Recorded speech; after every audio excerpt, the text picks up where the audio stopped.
Galaxy friends, welcome to my channel. My name is Fate, and on this vlog we're going to talk about the absolute basics of Gundam plastic models and getting into building. Quite recently, a few of my friends have told me that they wanted to get into the hobby as well, which made me really happy because I'm just so excited to share them this hobby and our community, because it's a really good place to start, finding a community that is helpful and supportive. Just like what I've done when I started, I was able to find really great folks who showed me the ropes. I want to give a big shout out to our local community here in Batangas Gunpla Builders, because the folks there are really awesome and they really helped me out in terms of knowing what to do, what skills I need to develop in order to really build well, as well as how to discover other skills that are linked to the hobby. Now, I'm not going to say I'm really good now, 2.5 years later, but I am absolutely learning so much, and I've learned so many things about this hobby, as well as met so many awesome people along the way. Some of the awesome communities I want to give a shout out to and a big thanks to are the Gundamizers, as well as our Gunpla Youtubers group, the international community that we have all over the world for Gunpla, everything that has to do with Gunpla on YouTube. They're the folks to take a look at, check them out, as well as my Pinoy Gunpla Youtubers. Okay, so we have so many awesome folks in those communities, and I am very confident that if you check out those pages or their channels, you would definitely pick up a lot of things that would help you get really into Gunpla building. But first, where to start? So here are a few questions that I have been asked, and I'll try to answer the best I could, as honestly as I can, but we'll really start with the basics. So let's go and take a look at some of those things that I'd like to share on this hobby. Alright, so one of the very first questions that some of my friends have asked me starting with a hobby is, where do we buy the kits? So typically you could buy at the malls, and I'm sure that the malls have a pretty sizable collection of Gundam plastic models that you can choose from wherever you're located. However, if you can't find one that you really want, the best option is to go shop online, and there are so many really good shops that we can go to. And I want to give a big shout out to Hobby Alley, because that's where I buy most of the new kits that I've had recently, as well as Sam's Model Kits. So no sponsorship here, but I'm just saying that they're really great and really good places to shop in. Now, you can also shop in Shopee, of course, and on Lazada. In my experience, Shopee is better in terms of shopping because sometimes they offer it cheaper, so you may want to check that out. That is where you can buy your kits. You have many options. However, if you're like me, who hasn't watched a lot of the Gundam series when I started, I basically just bought what caught my eye. I didn't realize that there were supposed to be like kits that are from the same series or they complement each other. I really didn't care. I didn't care. I'm sorry. I just bought whatever I wanted. But then, probably a year into it, I started really focusing my attention on certain series and models that I really wanted, and some of them included the Gundam 00 series as well as the IBO series. So if you want to know more about the kits and really get to know what you're building, I would suggest starting with watching this series, like what I mentioned here. Now, aside from that, of course, what type of Gundam should you buy? What type of kit should you buy? And there is a lot of choices when it comes to that. You can start with what we call the standard deformed, and it's, for some, they call it the chibi version of Gundam plastics, and here is an example of it. It's an SD unicorn, and it's something that I did a long time ago, so I painted this. Not very proud of what I did, but I'm pretty proud of the bedazzlement stuff here. So Gunpla is freedom, guys, and this is where you can really explore your creativity and your passion for creating stuff. So do your thing, okay? But again, this is an SD, standard deformed, and this comes in around 2 to 4 inches in length usually, and they're cute. The chibi eyes give them the cuteness, the kawaii factor right there. So that's an option that you can have. There are SD kits that are really very detailed, as well as almost wide, like the Nightingale. I have one. It also comes with cross silhouette where it has an inner frame despite being an SD. Well, I don't want to complicate things, but first, that's SD. The next is what we call an HG, okay? High grade. This is,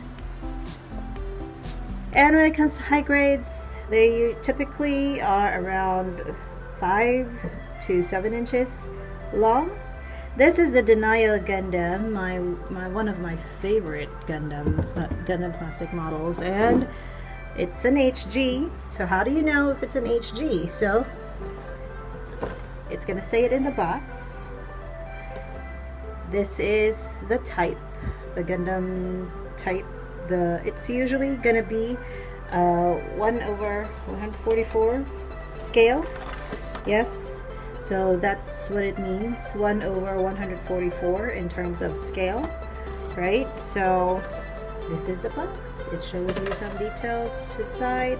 It has many goodies inside of it, and I'm going to show you that later. We also can absolutely start with an MG. An MG is a master grade, so it's a little bigger. Some of them have inner frames, which makes it more detailed, and it ranges from 7 to 8 or 10 inches depending on what you're building. Okay, so the main difference is the inner frame. It's much more detailed with that. And then there's the RG, real grade. Real grades are very much detailed, but they're smaller. Okay, so if you're really into details, you like it a little bit challenging, you can start with the real grade. Heads up though, the parts can be really small, so just be very mindful. And quite recently, Bandai has released something that has stirred such a happy commotion in the Gunpla community, and that is the entry grade RX78-2. So any grade, and it says here that you can even build it without any tools. You can just snap and build. Literally a snap build for a lot of people. So if you want to begin with something awesome, something articulate, and something classic, just like the RX here that we call Grandpa or Lolo, then the entry grade is the way to go. So there are many options, and like I said, it depends on where you want to start, how comfortable you are with it.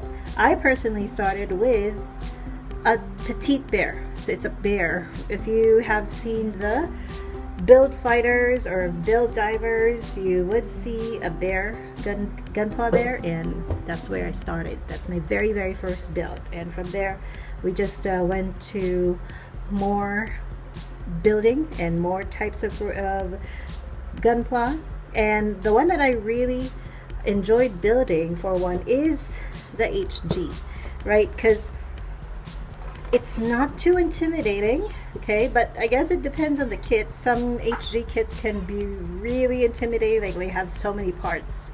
But with that said, again, it's really all about making sure you follow directions, and that's what it has. So let me show you what's inside a kit. Although you've probably seen me unbox this model before, I'm just going to show you, so I could also tell you about the basic parts of a Gundam plastic kit. So we start with what we call the runners.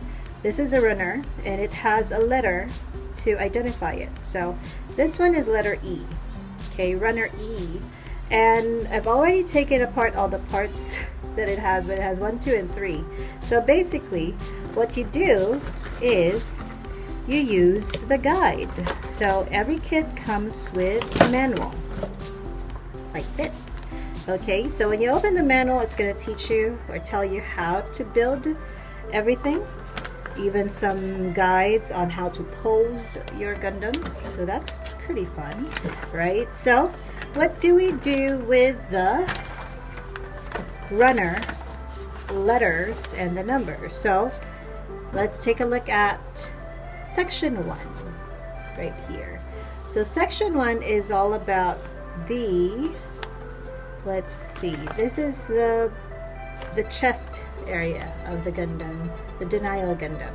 So as you can see, it has a letter G. Not sure if it's focusing right now, but yes, so we have a G1 and a G2, and it's telling you guidelines in Japanese. Don't worry, don't panic. It's gonna be very understandable as long as you follow the guide. So for instance, G7, so hold on, I have that right here, so hold on. This is runner G. Of course, I've already taken all the parts out, but there's one remaining, and that's G6 right here.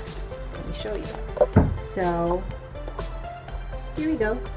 This is runner G, and this is part number 6. And so if the manual asks for G6, that's what you need to cut, and that's what you will need to have to build the parts. Okay, so again, part of the kit is having a manual, and you'll have several runners, some more than usual, okay, but these are all essential to build the kits. So the magic of it for me specifically is being able to build something out of these runners, and from these flat runners you get to build something amazing like this. And it's a beautiful creation, and I'm pretty proud of what I did. I haven't painted it yet, it's just a straight build, but those clear parts, man, come on. And it's purple, so I can't wait to build its rival, or well, the star of the show, Tri-Burning Gundam. I have that too, but I haven't built it. So this is an HG. It's got lots of parts depending on what type of kit you're buying, but your best friend is a manual, and do not panic, enjoy the process. And so in order for you to do that, of course, for you to start, you will need to have the right tools, right? So let me put this back real quick in the box, and let me show you some of the materials that are essential to building.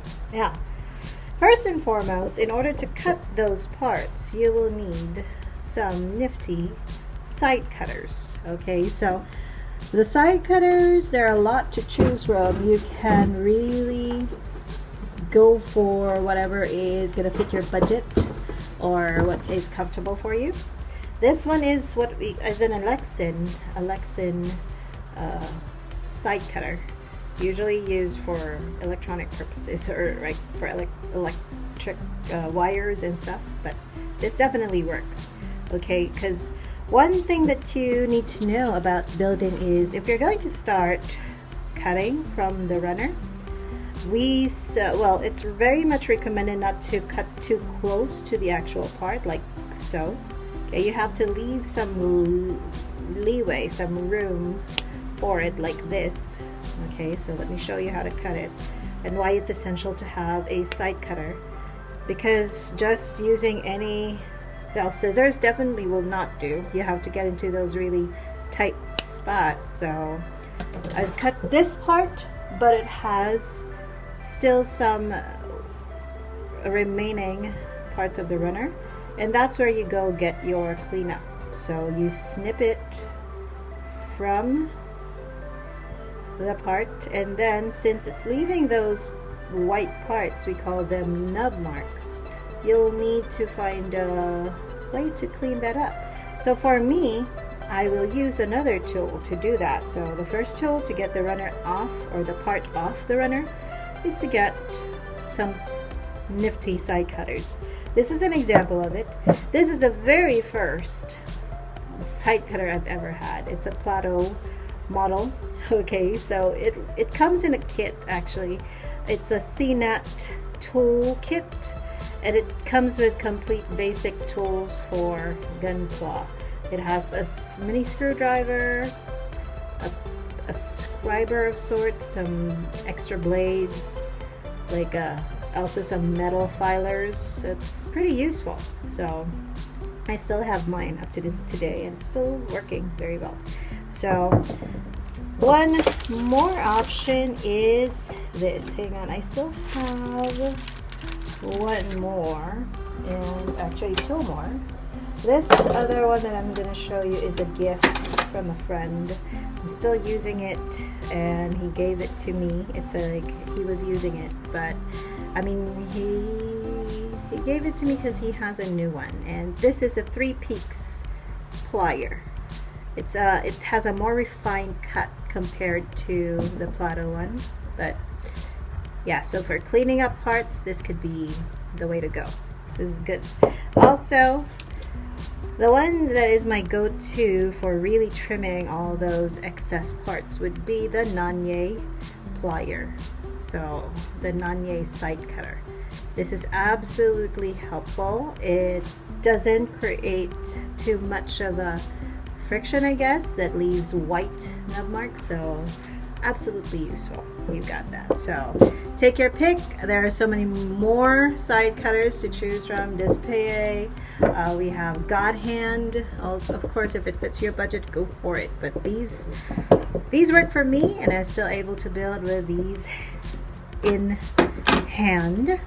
Also, so I mentioned that you will be needing to clean up those parts, and what I do, my method specifically, is to clean it up with a hobby knife. So this is a Tamiya hobby knife, and I absolutely love Tamiya hobby knife because it does its job and you can replace the blade easily.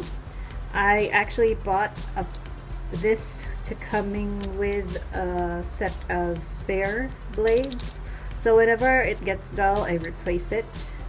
I actually use a new blade every time I'm starting a new kit, so just to ensure that it's gonna be a smooth cut and it cleans really well all the time. So that's another tool that you need.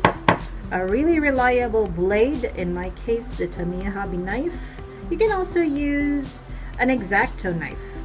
It's also okay because you can replace the blades when it gets dull, but this is pretty good. This is for me the best. And let's take a look at some other things. Now, let's just say after we cut the part and after you have removed all the excess parts and cleaned it with your hobby knife and it's still got some marks left, then what we need to do is to clean it up with some buffers. Okay, so buffers are and polishers, they are really essential to give you a smooth finish for your part, and it helps you get rid of the white streaks. There's so many to choose from. I have cool sanding sticks, sanding abrasives. I got these. A friend of mine got these from Singapore, and yeah, she helped me get my hands on these. I started with a classic abrasive stick, a nail buffer, the Sunshine Sticks. This is where I started, the Sunshine Sticks, and they are at 600 and 3000 grit. Okay, so 600 is the coarse part, the rough part, and 3000 is this white part, the smooth one. That's really for polishing and making your stuff shiny. It also works on nails pretty well on nails too, so you can use that. And when that is done, then you have a part that's ready to assemble, and you can now begin working toward creating a full kit. So those really are just the absolute basics. At least for me, that's the one that's helped me start. And again, I cannot stress this enough. Part of Part of what I had experienced as the joy of building with regard to Gunpla is when I started using the right tools. Because without the right tools, it could be quite frustrating, right? Because you want to do a clean build, but without the right tools, it's going to leave those white marks. And I personally get irked whenever I see the nub marks. I mean, I still build kits that sometimes have really visible nub marks, but at the very least I try to refine it. And for a lot of us who are having difficulty with, let's say, tight parts or those that do not fit, you can use a tweezer to push that together, or you could have a mini vise. I broke mine, so I can't show you what it is. And again, when it comes to abrasives, you can even buy just a simple nail buffer. This is a nail block, so it comes with abrasives that are, well, the rough parts as well as the smoothing part. So there you go. And there you have it, guys. So those are just the absolute basics on what to do to start building, where to buy, what to buy. That depends on you, really, and what tools to use. Because with those three things, as long as you have the kit and you have the tools, you are ready to build. And for the rest, you can learn everything through experience as well as asking questions.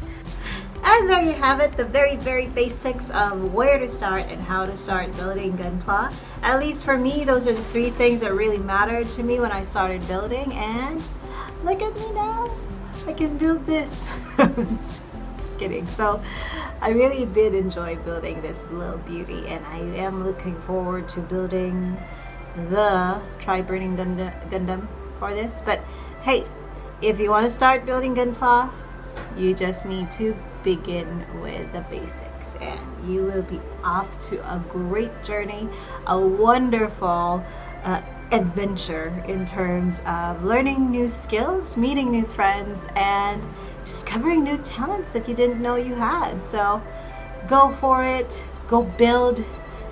Freedom is in the build, so make sure that you enjoy what you do. See ya in the next vlog. Thank you for watching. Bye bye.